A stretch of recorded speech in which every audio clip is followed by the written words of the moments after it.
बिस्मिल्लाहिर्रहमानिर्रहीम। आज हम करेंगे पास्ट कंटिन्यूस टेंस।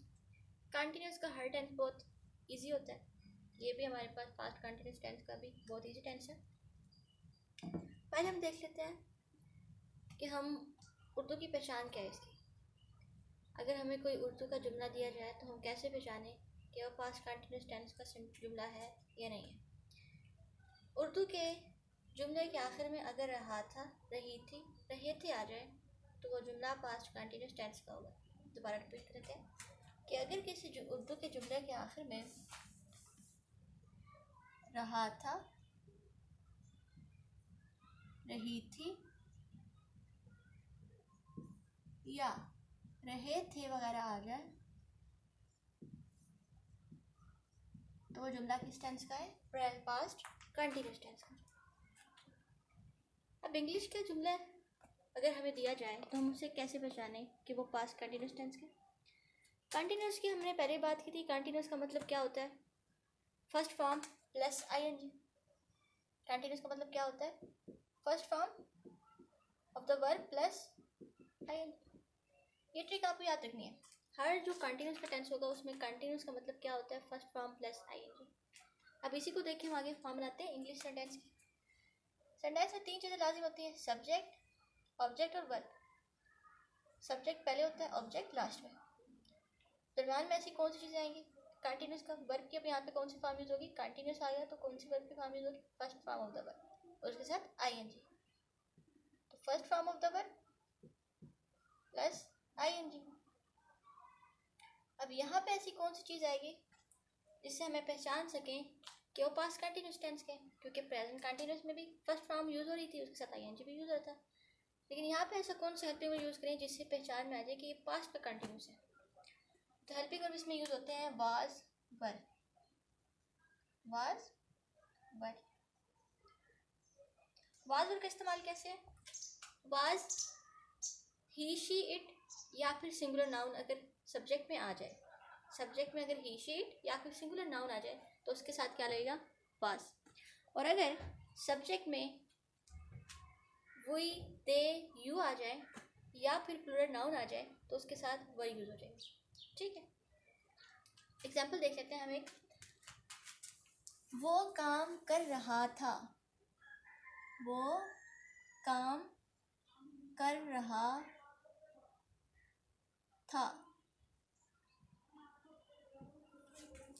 वो काम कर रहा था। तो रहा था से हमने पहचान लिया कि कौन सा टेंस है? पास्ट कंटिन्यूस का। इसकी अब इंग्लिश बनाते हैं। कर रहा था से पता चल रहा है कि कोई लड़का है तो हम क्या यूज करेंगे? ही। हेल्पिंग वर्ब कौन सा लगेगा?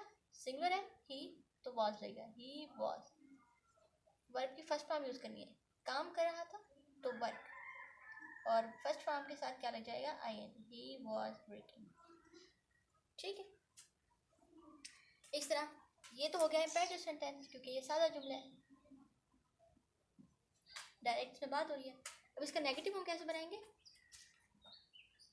नॉट का इसमें इजाफा कर देंगे। He was not working. ये कौन सा जुमला हो गया? नेगेटिव। इंट्रोगेटिव कैसे बनाएंगे, यानी सवालिया जुमला कैसे बनाएंगे? वॉज हेल्पिंग वर्ब को सब्जेक्ट से पहले ले आएंगे। Was he working. तो ये कौन सा हो गया? इंट्रोगेटिव। और नेगेटिव इंट्रोगेटिव में सब्जेक्ट के फौरन बाद नॉट लगा देंगे। Was he not working. तो ये कौन सा जुमला हो जाएगा? Negative interrogative. इसके यहाँ क्वेश्चन मार्क भी दोनों मिलेंगे।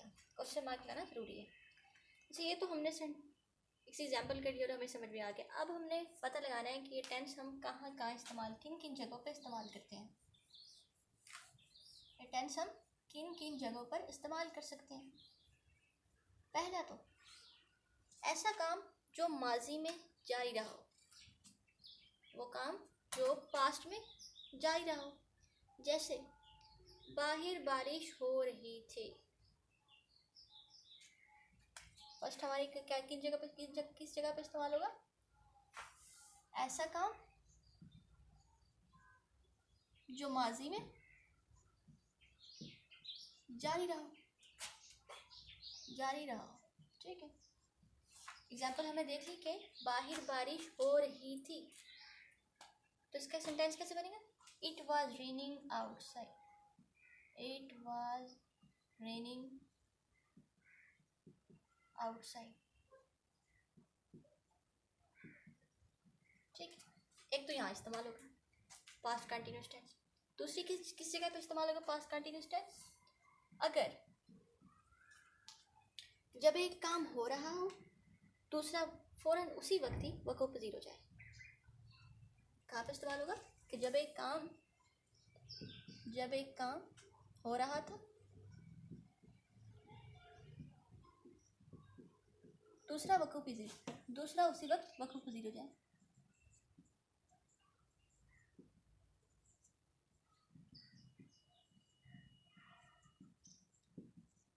जो दूसरा सेंटेंस होगा, जो दूसरा काम वक़्फ़ पज़ीर होगा, उसमें कौन सा टेंस इस्तेमाल होगा? Simple past. इसमें कौन सा इस्तेमाल होगा? Past continuous. लेकिन जब दूसरा काम उसी वक्त वक़्फ़ पज़ीर होगा तो उसके साथ क्या होगा? उसके साथ उसमें कौन सा टेंस यूज होगा? Simple past. ये भी लिख लेते हैं कि दूसरे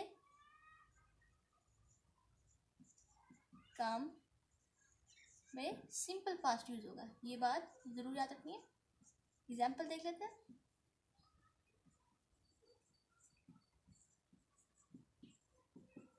एग्जाम्पल हमारे पास होगी, मैं नहा रहा था जब फोन बजा। I was having a bath when telephone ring.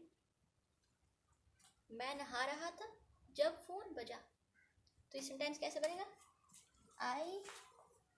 एक काम तो मैं कर रहा हूँ, ये वाला काम तो मैं कर रहा हूँ। I was having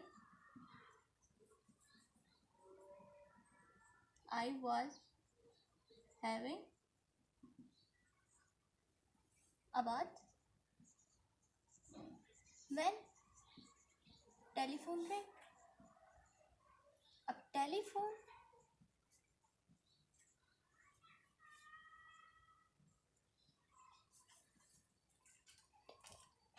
telephone rank क्यों मैंने यूज़ किया?